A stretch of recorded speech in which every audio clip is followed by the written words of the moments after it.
The porcelain recipe jar shattered against the polished oak floor. A silence heavier than grief swallowed the bakery. My uncle's trembling hand was still raised from where he had slammed it down on the counter. "You've hidden recipes from this family," he said, his voice echoing through the empty shop. "For years." My cousin Clara stood beside him with reddened eyes, clutching a worn leather notebook against her chest. "The customers have been complaining," she whispered. "I begged Ethan to share Grandpa's formulas, but he refused. He'd rather watch us fail than help." Every pair of eyes turned toward me. Employees, relatives, suppliers who had arrived for the monthly meeting. Even Mrs. Holloway, who had bought bread from our family every Tuesday for 27 years, stared at me as though I had poisoned her breakfast. I looked down at the broken porcelain. Inside the shattered jar were dozens of handwritten cards. Recipes. Or at least what everyone believed were recipes. My uncle pointed at me. "Say something." My throat tightened. I could have explained. I could have reminded everyone who had spent the last 12 years waking before dawn, who had repaired ovens after midnight, who knew every customer's allergies, birthdays, and favorite loaf, who had quietly paid electricity bills when sales collapsed during the pandemic. Instead, I picked up one recipe card, folded it once, placed it into Clara's notebook. Then another, and another. Gasps rippled through the room. "What are you doing?" my assistant Leo asked. I didn't answer. When every card had been transferred, I closed Clara's notebook and placed both hands over it. "You wanted every recipe." My voice was calm. "They're yours." Clara blinked. Just like that. I slid the notebook toward her. "No conditions." My uncle frowned. "No contracts." "No.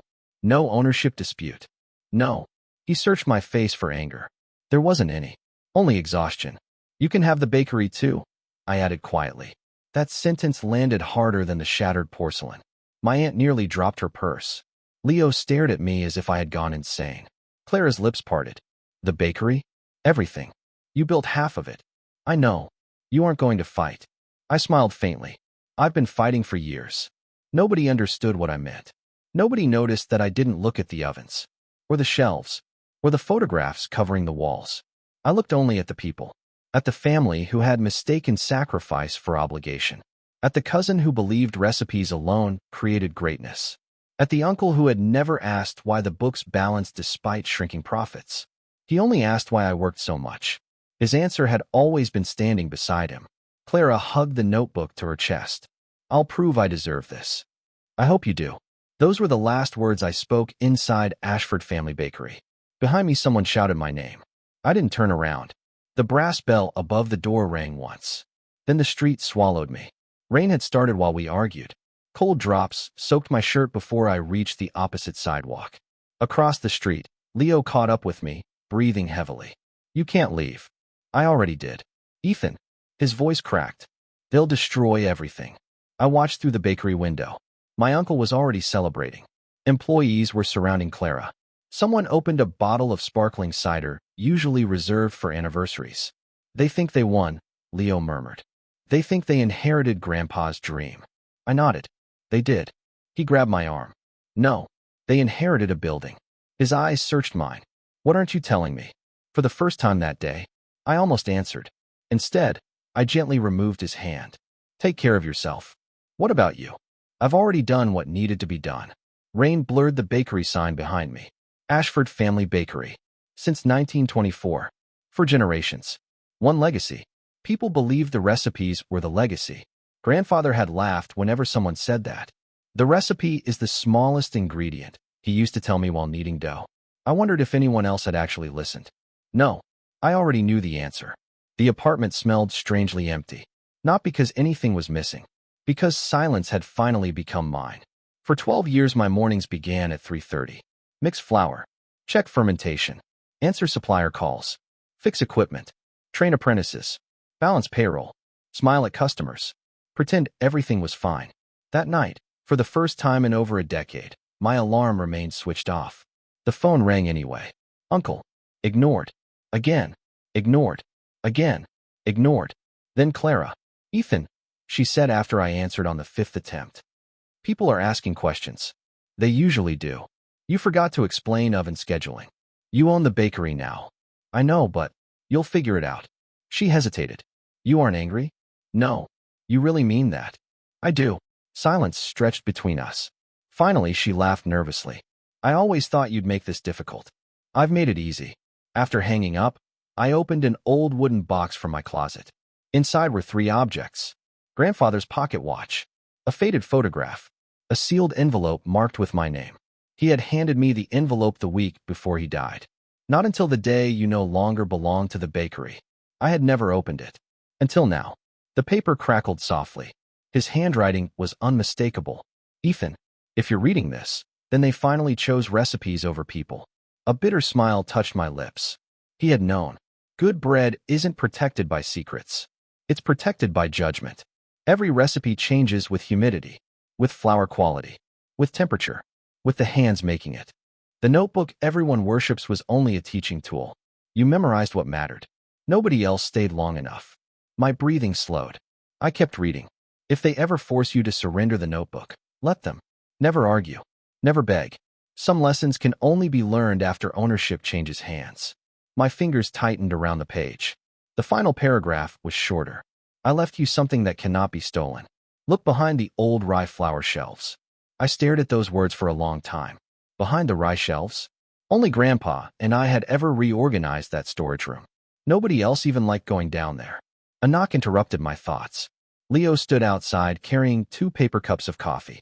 I figured you'd still be awake. You figured correctly. He entered quietly. Neither of us spoke for nearly a minute. Then he looked around.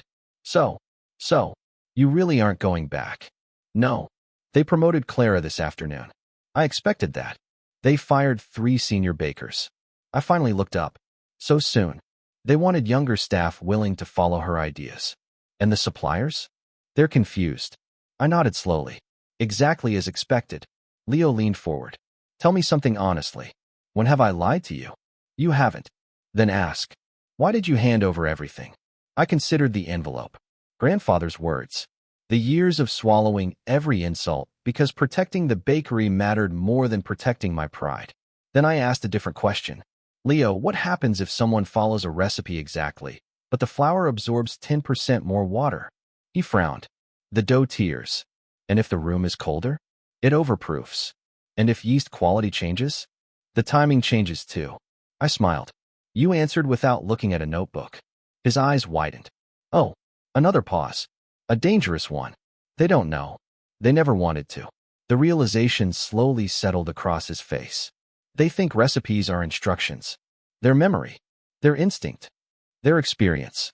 Their thousands of tiny decisions no paper can record. Outside, rain hammered the windows. Leo whispered. Then why did your grandfather write them at all? So beginners wouldn't be afraid to start. He leaned back, covering his mouth. They're going to fail. I hope they learn. That's not the same thing. No, it wasn't. My phone buzzed again. This time the bakery's emergency maintenance group. Main sourdough starter contaminated. Need advice immediately. I read the message. Closed it. Placed the phone face down. Leo watched every movement. You aren't answering. I resigned. They'll lose tomorrow's production. I know. You could save them. I could. The room became painfully quiet. For years, every crisis had become mine before anyone else even noticed. Now, it belonged to its owners. I walked toward the window. Across the city, the bakery's chimney lights glowed faintly against the rain. For the first time, I felt neither responsibility nor resentment. Only distance. Behind me, Leo unfolded the letter I'd left on the table. His eyes stopped at grandfather's final sentence. He looked up sharply. Ethan, what is it? He held the letter with shaking fingers. Behind the rye flour shelves. I nodded once. I think it's finally time I see what grandfather wanted only me to find. Outside, thunder rolled across the city. Inside the old bakery, the first night without me had only just begun. And somewhere beneath shelves no one had bothered to move in decades. My grandfather had been waiting. The storage room smelled exactly the way I remembered.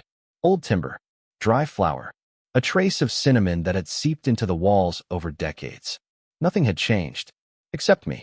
Leo stood beside the narrow staircase holding a flashlight. You still have the key? He asked. I held up the brass keyring. I never gave this one back. The front bakery was alive with noise. Boxes scraped across the floor upstairs. Someone laughed. Clara was giving orders already.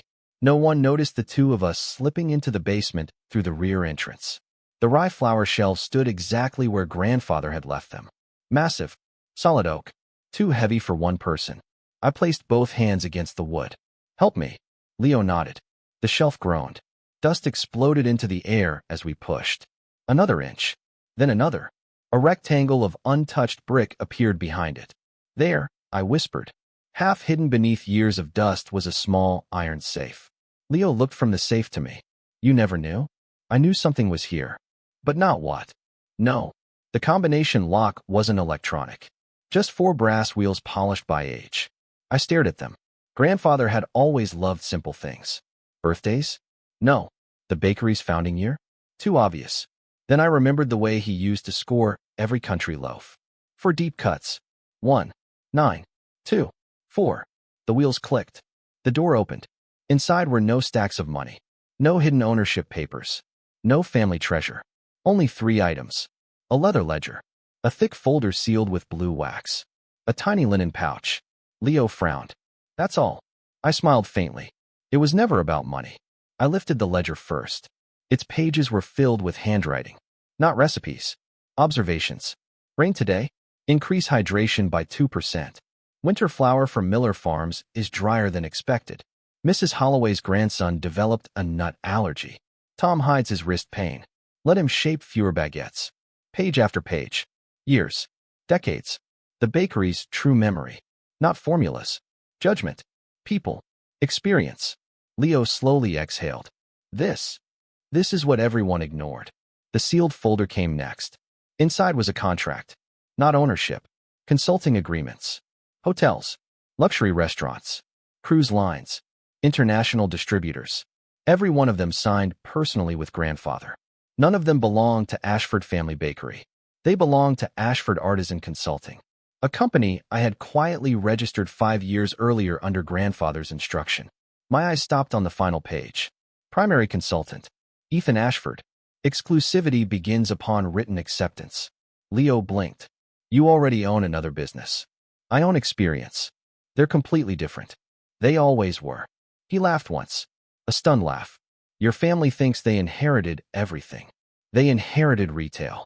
You inherited the future. I didn't answer. The linen pouch contained something much smaller. Seeds. Ancient wheat varieties. Each packet carefully labeled in grandfather's handwriting. Never commercialize unless quality comes first. I closed the pouch gently. Outside, footsteps echoed overhead. Voices. Then shouting. Leo froze. They're arguing. The shouting became louder. Someone ran across the wooden floor. Another voice yelled. The starter died.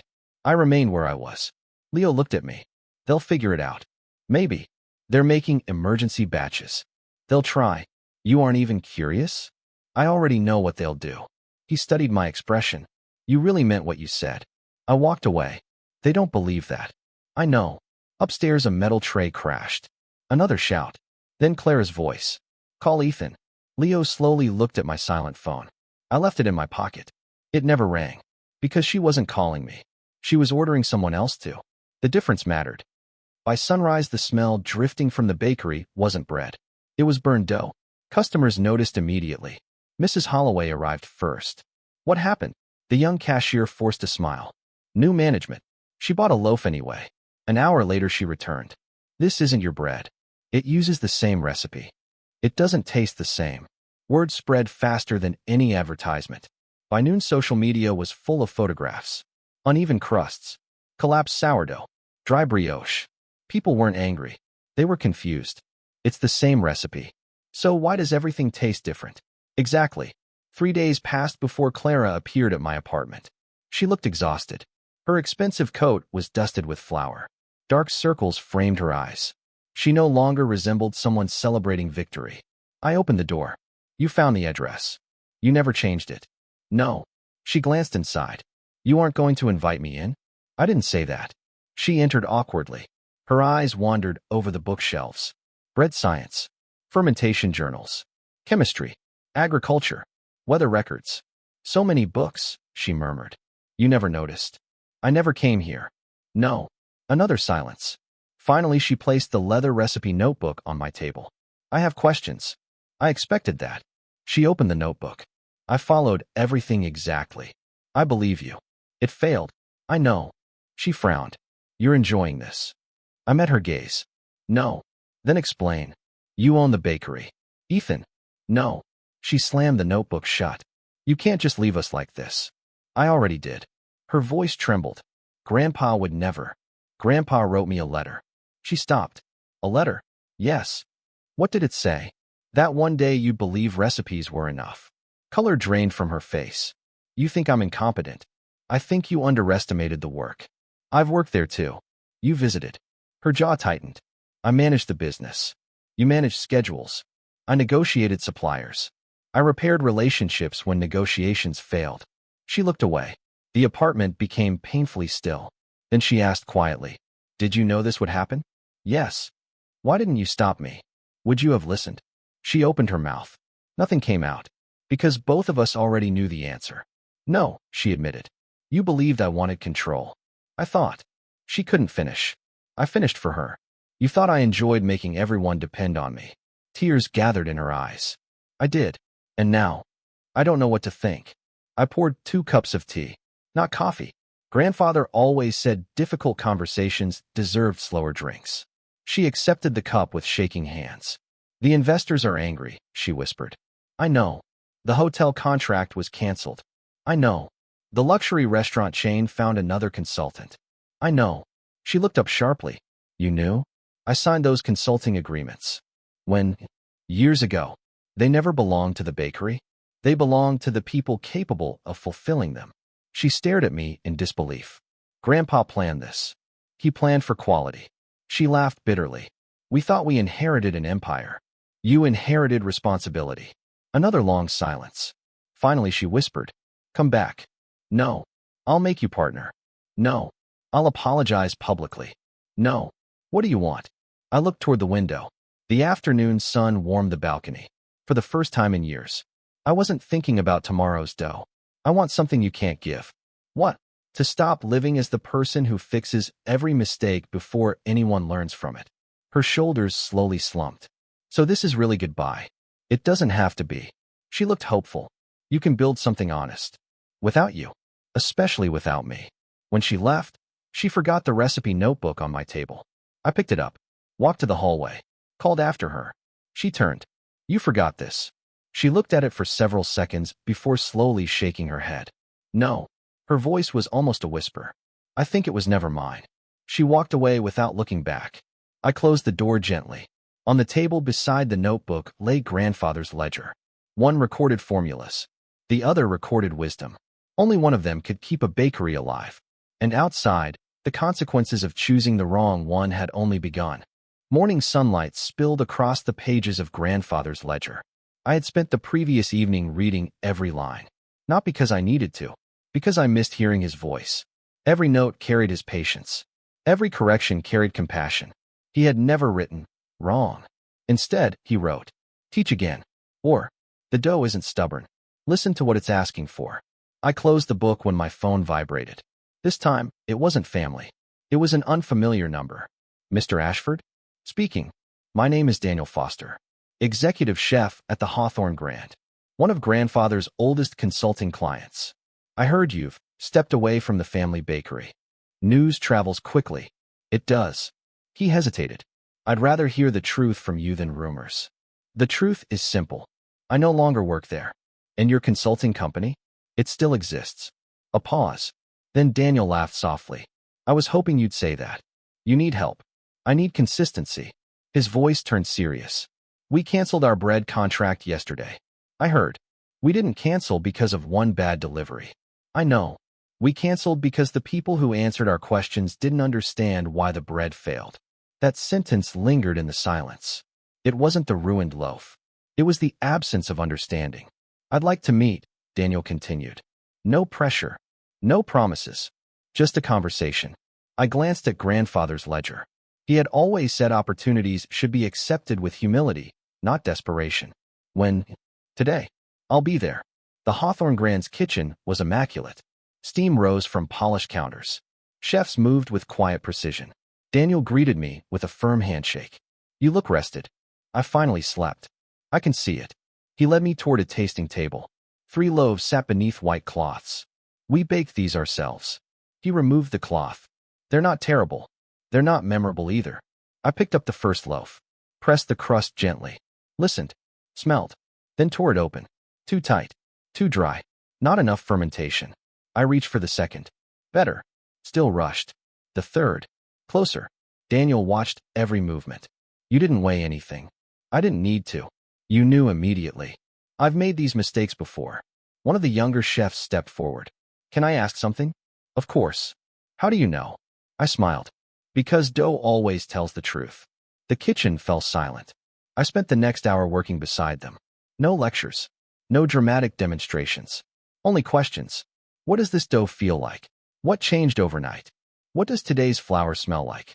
At first they answered cautiously. Then with confidence. By lunchtime the entire atmosphere had changed. Daniel leaned against the counter. You teach differently. My grandfather did. You don't protect knowledge. Knowledge grows when shared. He nodded slowly. I'd like to hire your consulting company. I'll think about it. You aren't negotiating price? Not today. He laughed. You're unusual. So I've been told.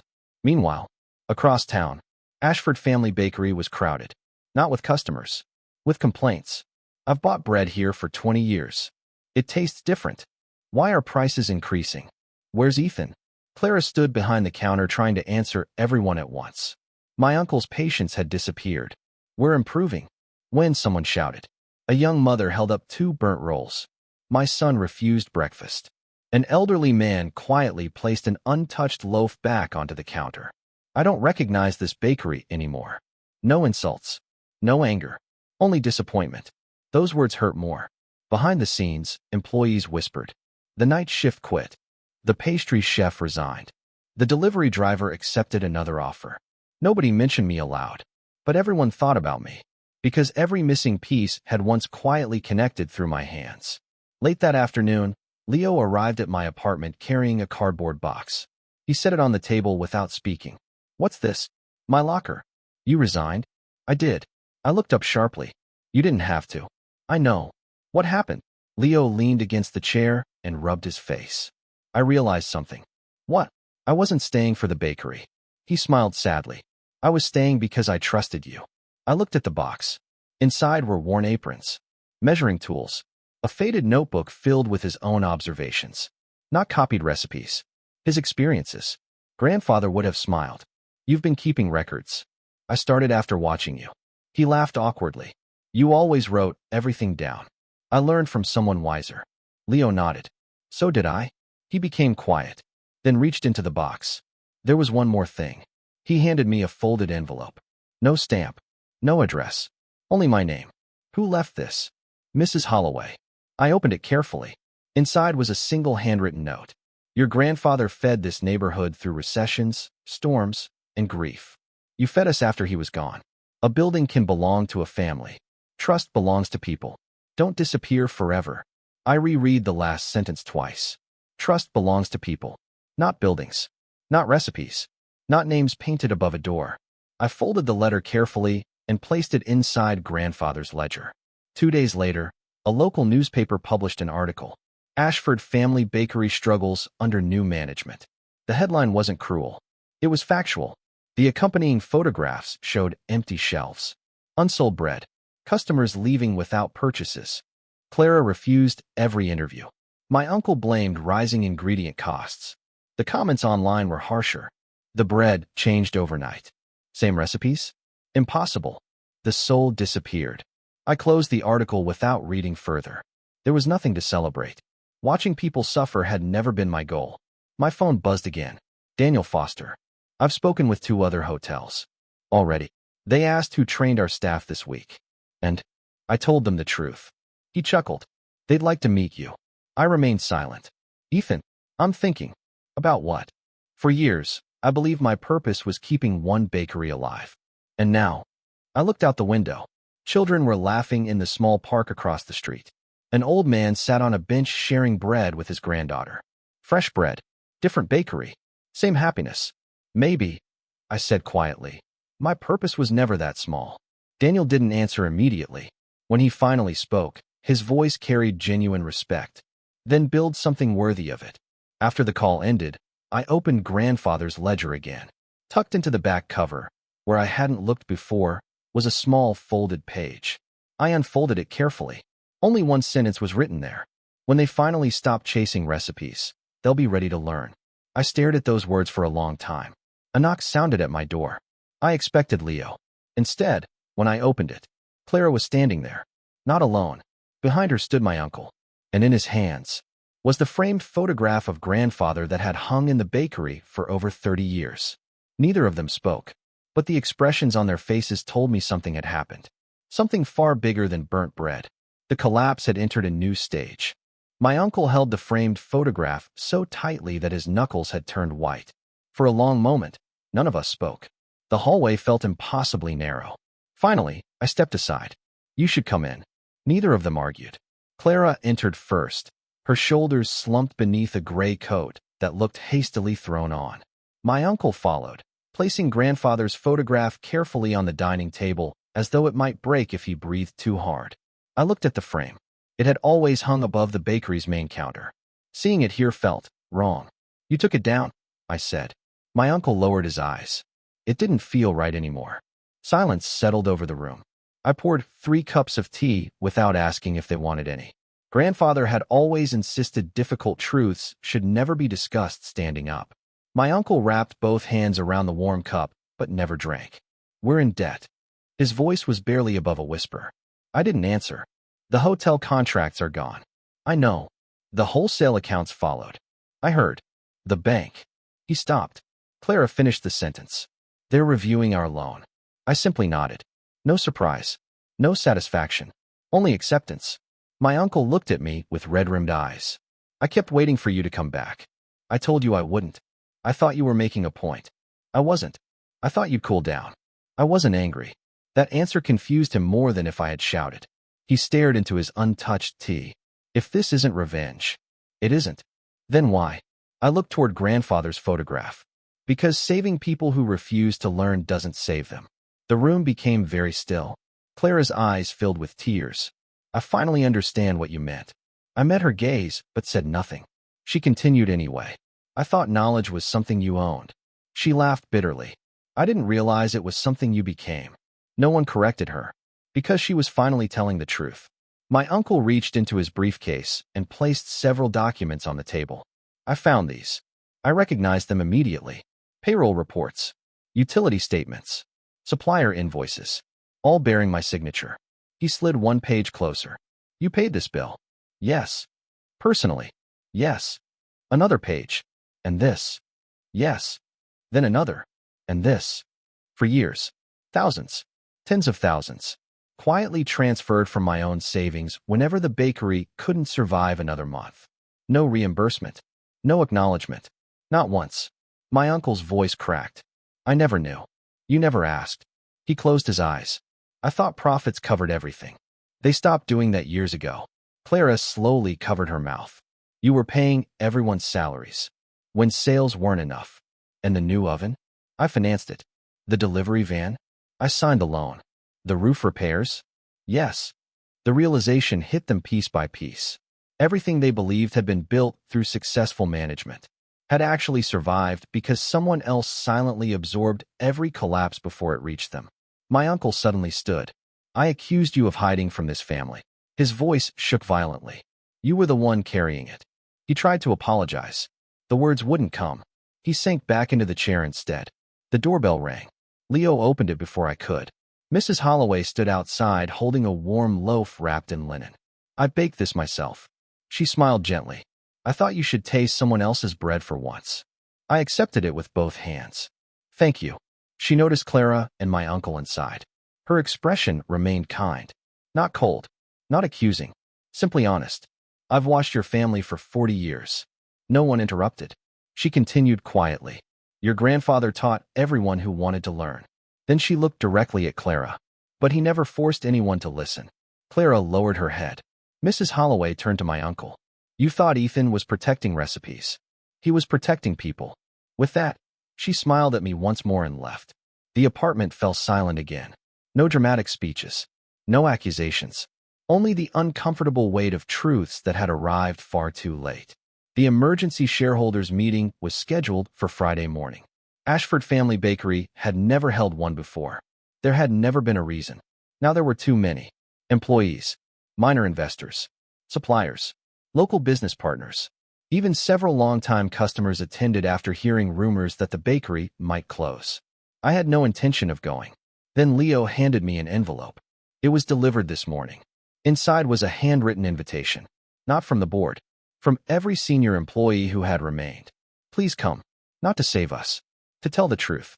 I folded the letter carefully. For the first time since leaving the bakery. I returned. The familiar brass bell rang as I stepped inside. Conversation stopped instantly. Every face turned toward me. The bakery looked different. Not because of the furniture. Because hope had disappeared. Clara stood at the front beside my uncle. Neither of them occupied grandfather's old position behind the counter. They had left it empty. She took a slow breath. Thank you for coming. I simply nodded. One investor stood first. Mr. Ashford. His tone wasn't hostile. We've heard many stories. I imagine you have. We like facts. Before I could answer, Clara stepped forward. No. Everyone looked at her. The facts should come from me. She unfolded several papers. Financial records. Bank statements. Copies of invoices. I blamed Ethan for controlling the bakery. Her voice trembled but never broke. I was wrong. One by one, she presented the evidence. Personal loan repayments. Emergency supplier transfers. Equipment purchases. Insurance premiums. Every hidden sacrifice. Gasps spread across the room. Someone whispered, "He paid for all of this?" Another replied, "For years." My uncle took the microphone next. I accused my nephew publicly. His shoulders bowed beneath the weight of his own words. I mistook quiet responsibility for selfishness. No one moved. He looked toward me. I cannot ask forgiveness. I haven't earned it. The room remained silent. Then one of the oldest bakers slowly stood. His flour-stained hands trembled slightly. I worked beside Ethan for 11 years. He looked around the room. I've never seen him raise his voice. Another employee stood. He stayed after closing every night. Another. He covered my medical leave without telling anyone. Then another. When my wife passed away, the man's voice cracked. He delivered bread to my children every morning before work. I hadn't known anyone else remembered. The room filled with stories I had never told. Not because I was extraordinary, because kindness is often invisible until it's absent. An elderly supplier wiped his eyes. We all assumed the bakery's strength came from its recipes. He shook his head. It came from one man's character. I lowered my gaze. Praise had never been comfortable. Clara walked toward me carrying the leather recipe notebook. She held it out with both hands. In front of everyone. She took a steadying breath. I'd like to return something that was never truly mine. I looked at the notebook for a long moment. Then I gently pushed it back toward her. No. Confusion spread across the room. You should keep it. She stared at me. But it was never dangerous. I rested my hand on the worn leather cover. The notebook isn't what made this bakery special. I looked around at every employee, every customer, every supplier. It's all of you. The room fell completely silent. Some people began to cry. Others simply lowered their heads. No dramatic victory. No triumphant revenge. Only truth. And once spoken, it could never be hidden again. Outside the bakery windows, customers had begun to gather. Not because they wanted bread, because they had heard the truth. And inside, for the first time in many years, no one was pretending that recipes alone could hold a family together. The meeting ended without applause. No one celebrated. There was nothing to celebrate. Truth had finally surfaced, but truth did not magically erase debt, repair trust, or refill empty shelves. As the last employee left the bakery, Clara approached me with grandfather's photograph tucked beneath her arm. Ethan. I stopped near the doorway. The board voted. I waited. They want you back. I expected that. They're offering full ownership. I know. She blinked. You know? I know how people react when they're afraid. She lowered her eyes. I voted for it too. I believe you. She hesitated. Will you accept? I looked around the bakery one last time. The familiar wooden tables. The flour dust caught in the afternoon light. The oven I had repaired with my own hands. The corner where grandfather had once laughed until tears rolled down his face because a little boy insisted baguettes were bread swords. Every memory was precious. But memories were not obligations. No. Clara's shoulders sagged. though she didn't seem surprised. You don't even need time to think? I've already spent years thinking. She looked at the floor. I thought coming back would make everything right. It would only make everything familiar. And that's different. Very. She frowned. If I return, I continued quietly. Everyone will wait for me to solve the next problem. She didn't argue. Then nobody grows. A long silence followed. Finally she nodded. I understand. This time, I believed she truly did. 2 weeks later, I signed the first official consulting agreement under Ashford Artisan Consulting. Not with a luxury hotel. Not with an international chain. With a small neighborhood bakery that had nearly gone bankrupt after its owner fell ill. Its owner, Mrs. Alvarez, greeted me with embarrassed laughter. I can't afford someone with your reputation. I smiled. You already did. She frowned. I did. The price was believing your bakery deserves another chance. She stared at me before quietly wiping away a tear. I've forgotten what hope feels like.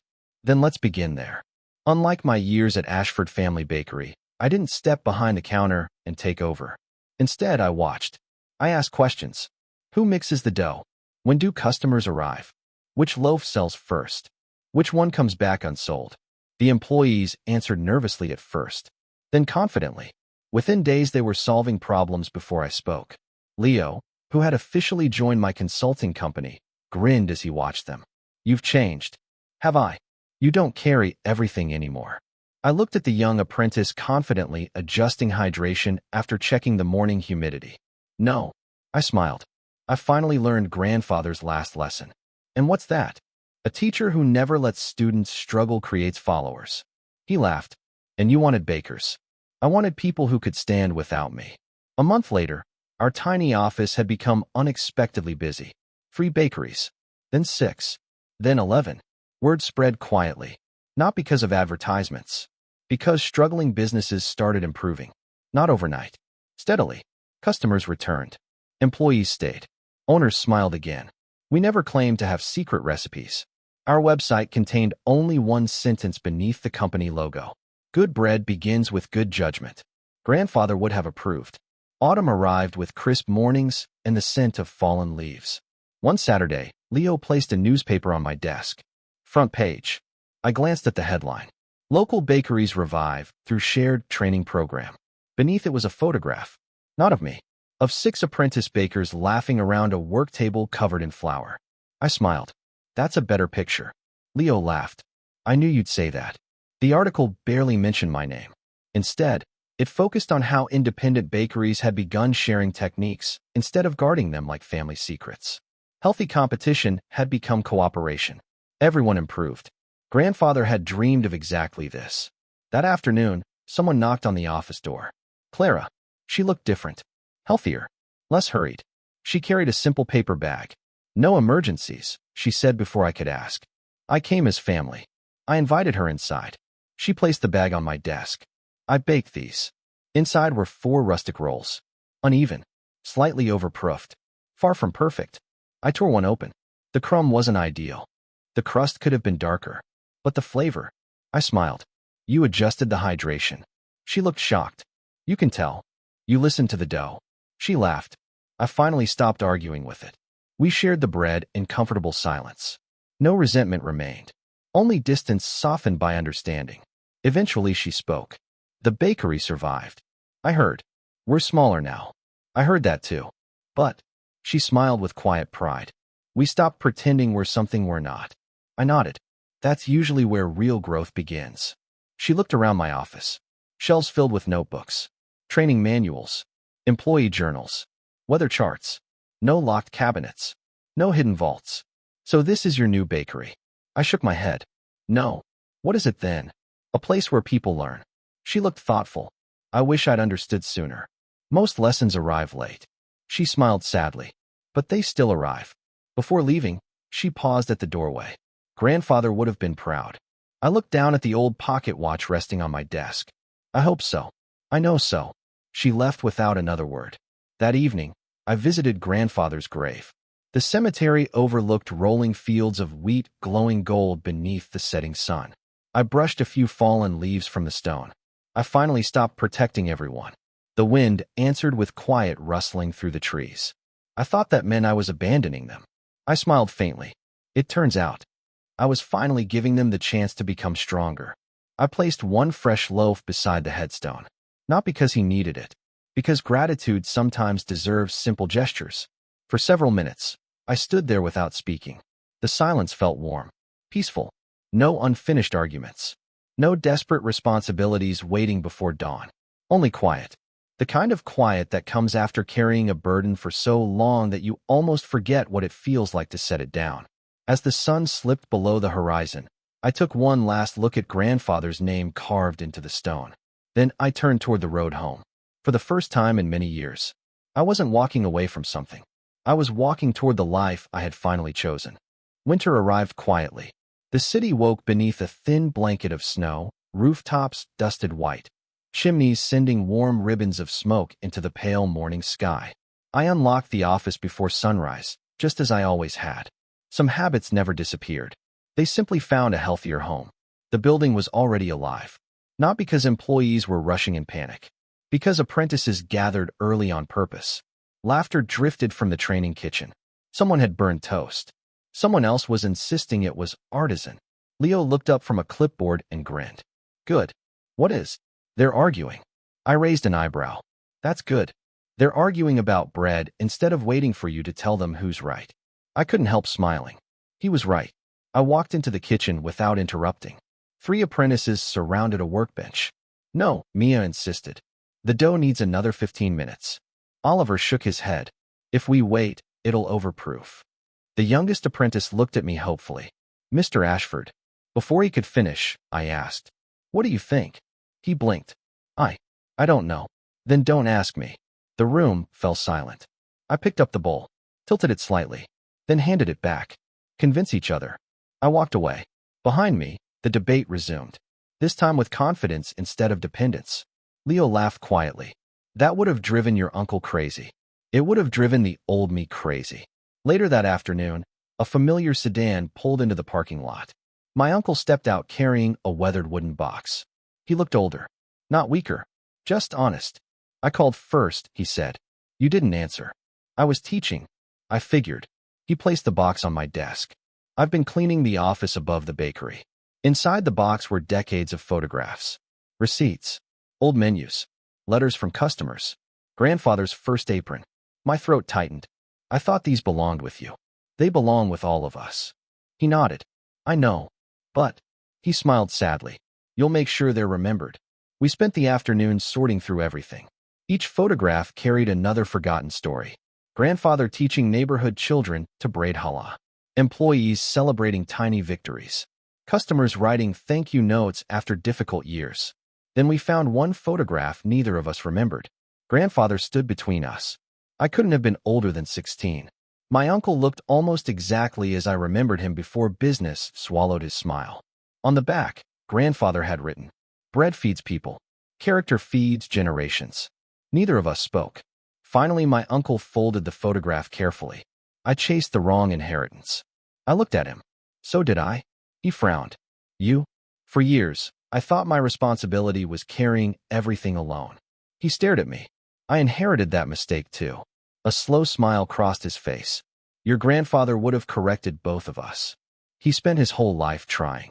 For the first time in many years, we laughed together. Not because everything had been repaired, because both of us had finally stopped pretending we had never broken anything. Spring returned almost exactly 1 year after I had walked out of Ashford Family Bakery. The city held its annual bread festival in the central square. For decades, the Ashford Family Bakery had dominated the event. This year, there were dozens of independent bakeries. Some I had trained, some I had never met. Each brought something different. No one copied anyone else. The air smelled of butter, roasted grain, fresh herbs, citrus, and warm sugar. Families wandered between stalls. Children laughed with flour-covered hands. It felt less like a competition, more like a celebration. Mrs. Alvarez spotted me first. She waved enthusiastically. You have to try the rosemary sourdough. I will. Another owner called out. Ethan, taste this rye. Then another. Can you settle an argument? I laughed. No. Groans rose from 3 different stalls. I retired from settling arguments. Everyone laughed. Across the square, I noticed Clara. Her bakery stall was modest, smaller than it had once been, but every loaf was sold out before noon. She caught my eye and lifted a single remaining roll. Trade. I held up one from Mrs. Alvarez's bakery. Trade. We exchanged bread without another word. No rivalry. No bitterness. Just respect. A young journalist approached with a camera. Mr. Ashford? Yes. Our readers keep asking the same question. What question? She smiled. What was the secret recipe? The people nearby grew quiet. Even Leo looked over from another stall. I thought about the notebook, the shattered porcelain jar, the accusations, the years of silence. Then I answered. There wasn't one. She looked confused. But everyone says, recipes teach beginners. I looked around the square, at dozens of bakers sharing advice instead of guarding it, at customers smiling because every stall offered something genuine, at apprentices becoming masters in their own way. Then I finished. The real secret was never written down. The journalist lowered her notebook. What was it then? I smiled, showing up before anyone else. Listening, learning, taking responsibility, and knowing when to let others carry their own weight. She nodded slowly. I think that's a better story. So do I. That evening, after the festival ended, I returned to the old bakery alone. The sign still read, Ashford Family Bakery. Since 1924. The lights glowed warmly through the front windows. Inside, customers laughed over fresh coffee and warm bread. It no longer depended on me. And because of that, it finally stood on its own. I didn't go inside. I didn't need to. Some endings don't require one last conversation. Some victories don't require applause. I simply watched for a moment before turning away. As I walked down the quiet street, I remembered the day I had placed every recipe into Clara's hands. Everyone had believed I was surrendering everything. The truth was much simpler. Recipes could be handed over. Buildings could change owners. Money could disappear. But wisdom earned through years of quiet sacrifice could never be stolen. I slipped grandfather's pocket watch back into my coat. Its steady ticking matched my footsteps as I disappeared into the evening. For years, I had carried an entire legacy on my shoulders. Now, I carried only what truly belonged to me. And for the first time in my life, that was enough.